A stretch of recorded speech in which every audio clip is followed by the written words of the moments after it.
วามไปลมละไปบนจุอนาตัวเลวตาปนานิประตูปองลมทั้งหลายก็ใหญ่กว่ากวงมีต้นว่าเครื่องโลดปูพื้นในปราสาทหลังนี้ก็หือแล้วโดยฟ้า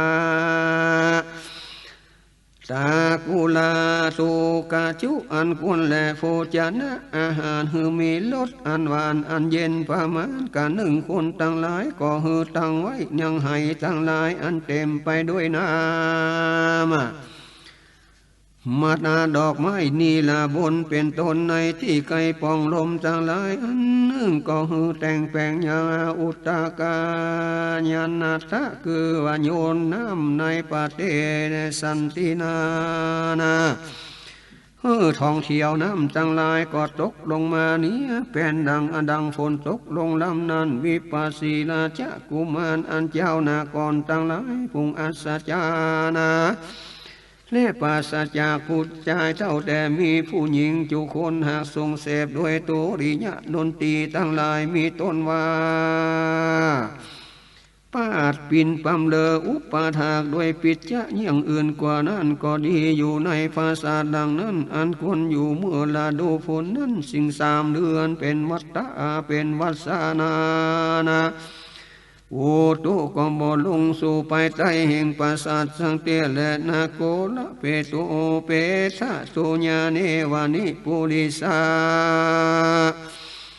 นาปุริสาเนวาภาการหนึ่งเต้าเจ้านากรตั้งหลายสิ่งเดียวภาสจากคู่ใจตั้งหลายอนาบหานาก็บ่มีด้วยเตฐานะตั้งมวลในปราสาทแห่งวิปัสสีราชาบุตรนั้นหากปราศจากผู้ใจจุแห่งและวาลิกาพิมักว่าคนผู้เฝ้าประตูก็ดีก็หือผู้หญิงจุคนและคนผู้หือพิจจะสังลายเป็นต้นว่าอบมาอาบองค์สาลงเกตแห่งราชกุมารก็ดีย่อมเป็นผู้หญิงนอบ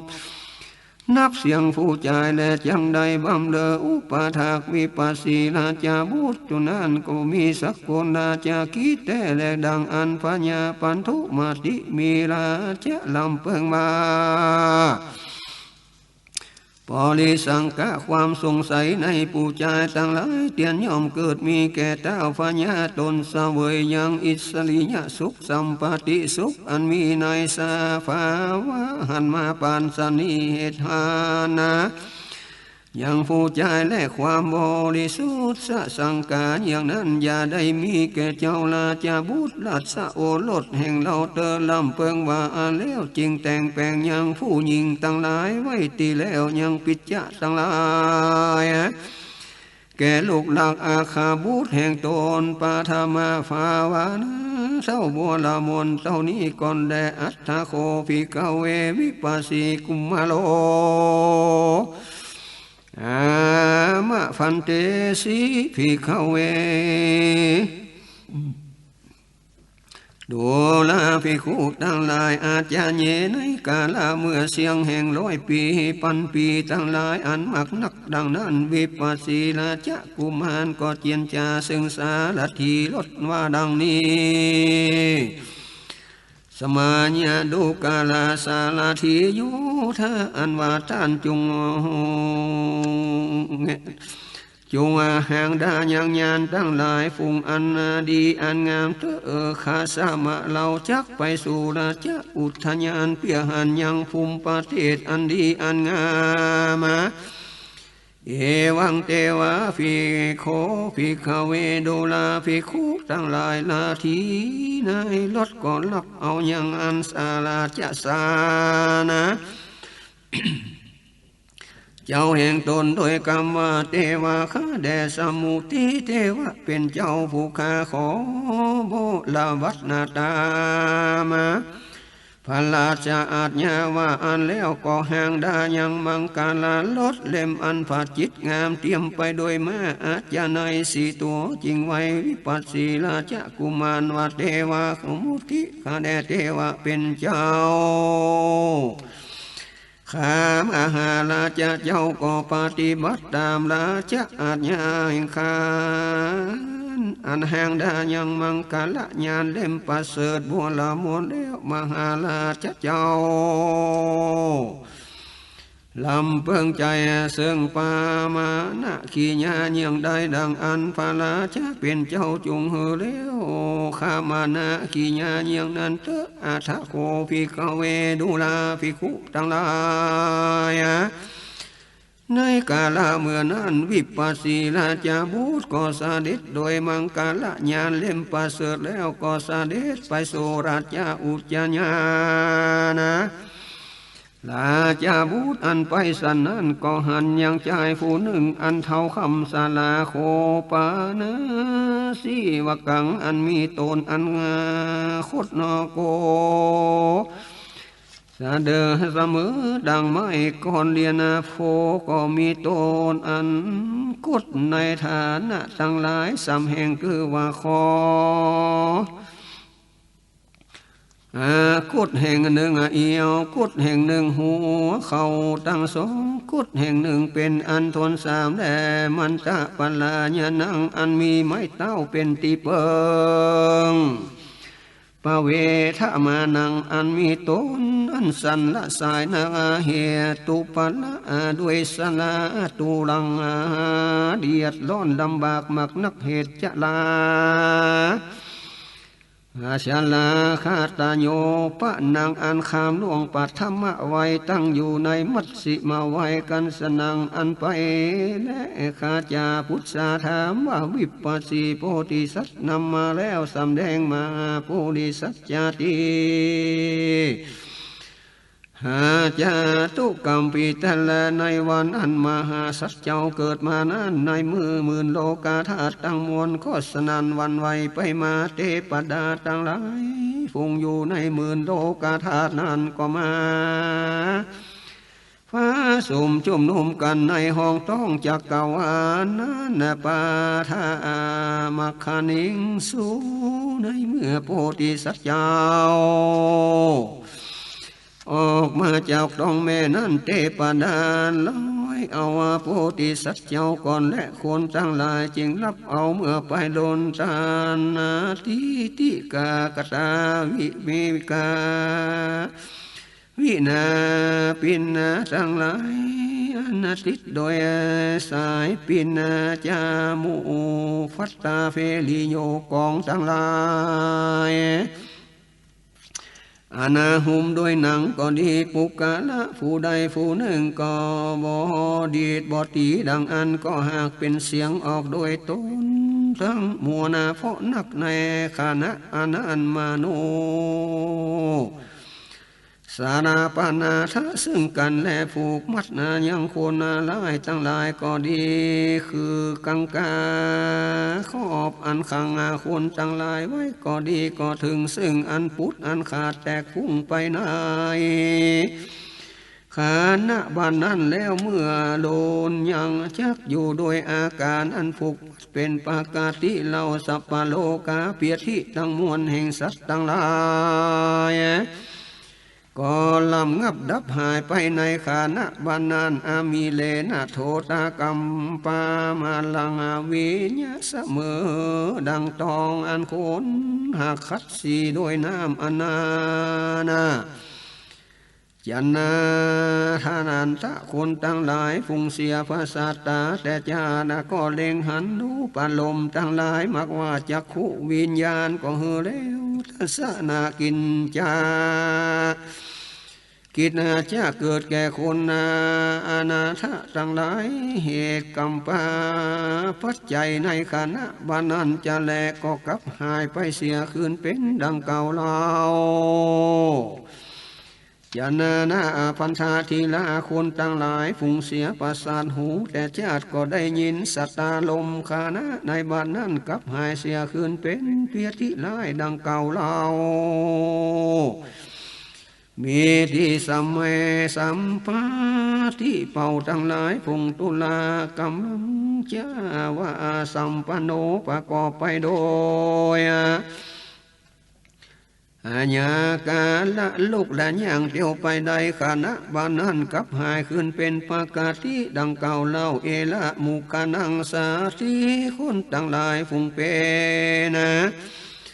อันง่อยอันงุ่มมาปราศจากสติปากจ๋าบ่เป็นกรรมดังอันก็ดีก็เบื้องเกิดมีสติแต่ปากตานเจียนจ๋าเสมอดังคนดีในขานะบัดนั้นกับคืนเปนะดังเก่าจะแลนะสาปาสาปัดขานั้นสนาวาสะเป่าตั้งหลายฟุ้งนั้นอันโลงถ้าข้อไหลไปสู่ตาแห่งตนตั้งมวลโดยปกติในขาณาบานั้นอากาสาสกาภูมาธาลัตนานิเกี่ยวตั้งหลายฟุ้งในทิพมปะวิมานะอาณาตั้งอยู่ในอากาศก็ดีเกี่ยวตั้งหลายอยู่ในแผ่นดินก็ดีก็เป็นรัศมีอันรุ่งเรืองงามในขณะบานนั้นเวลิโนสัตว์ทั้งหลายฟุ้งมีเวรแก่กันก็ได้ยังจิตอันเมตตาซึ่งกันขณะบาดนั้นไฟอเวจีนรกทั้งหลายก็ดำงับดับหายไปในขณะบาดนั้นเกิดมีโดยประกาศที่เล่าโลกันตะเล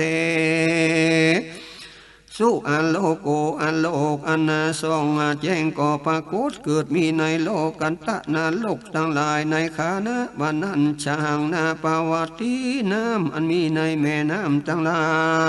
ยก็จังอยู่บ่ไหลไปในขณะบานั้นมหาสมุทเตนะปันโทลาสมุตตาตะกังน้ำอันมีในมหาสมุทรสกรก็เกิดมีรสอันหวานนักในขณะวันนั้นวาโตนาวาญาติลมก็บ่พัดไปในขณะบานั้นสกูนะนกทั้งหลายฟุ้งบินในอากาศก็ดีอยู่จับอยู่ในต้นไม้ก็ดีฟุ้งอยู่ในจอบในห้วยก็ดีในด้วยก็ดีก็ลงมาเลี้ยวจับอยู่เหนือแผ่นดินจุตัวในขณะบานั้นจันโนโมนาตนพระจันทร์ก็มีรัศมีอันแจ้งยิ่งนักสุริโยโมนาตนพระอาทิตย์ก็ปราศจากกิภามเอกบริสุทธิ์มีรัศมีก็บร้อนบ่เย็นพระกอบไปโดอุตุอันบัวละมวนคือมีลมอันอ่อนพัดไปมาในขณะบานนั้นกวนสนุกชุ่มชื่นยินดีเทวดาทั้งหลายต่างตนก็ต่างยืนอยู่ประตูวิมานปราสาทแห่งโต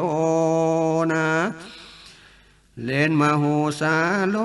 ปางอันใหญ่โดยปิจจะทั้งหลายมีตนตบต้นแขนและล่องทีบเต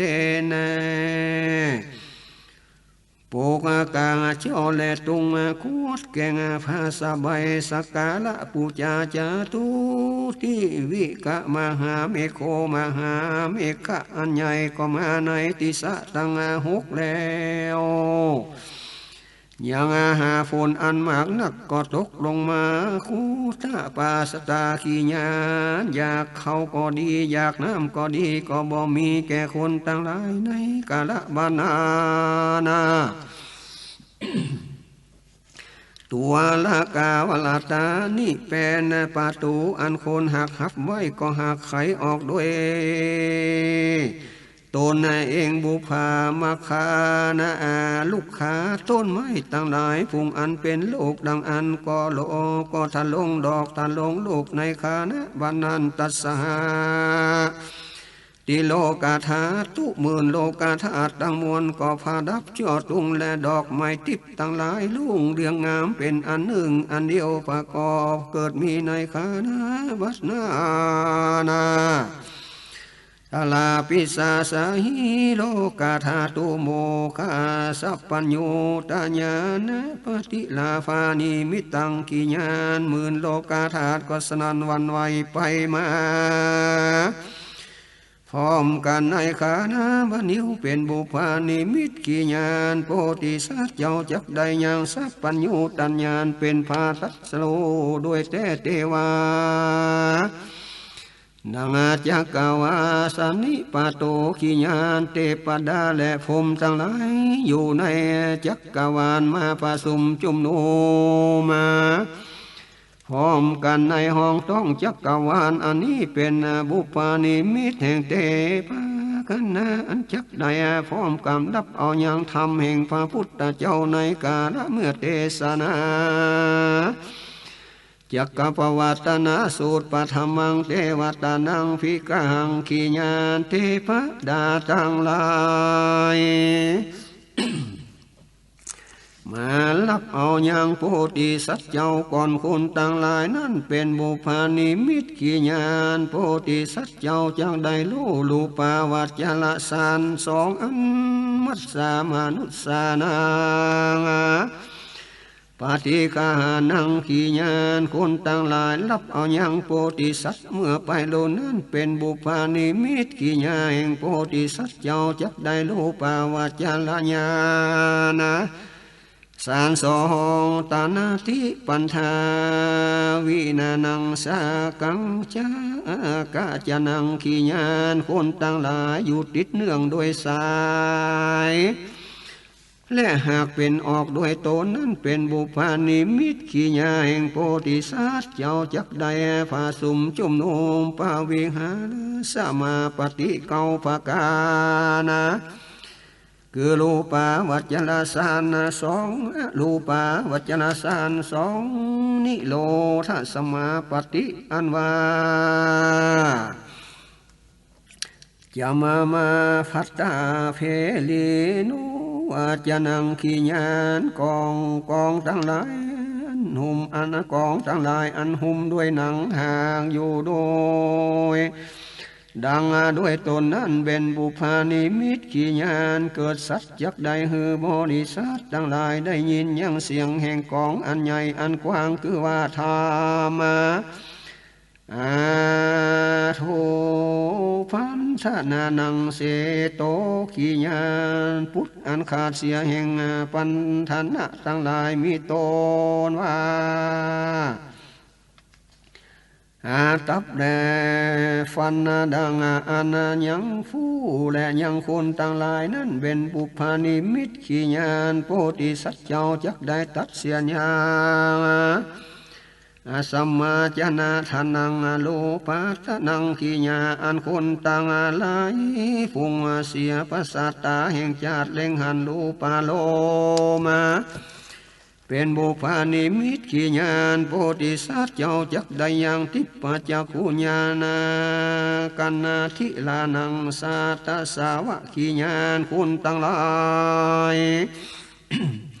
ผู้มาเสียประสานหูแต่ชาติก็ได้ยินเสียงสัทธาลมนั้นเป็นบุพานิมิตขีญาณก็มีโดยภากันดังกล่าวมานี้ปริโยสานีในมหาปัตตานสูตรพุทธงหาก็บางโกมโสมเนสเดช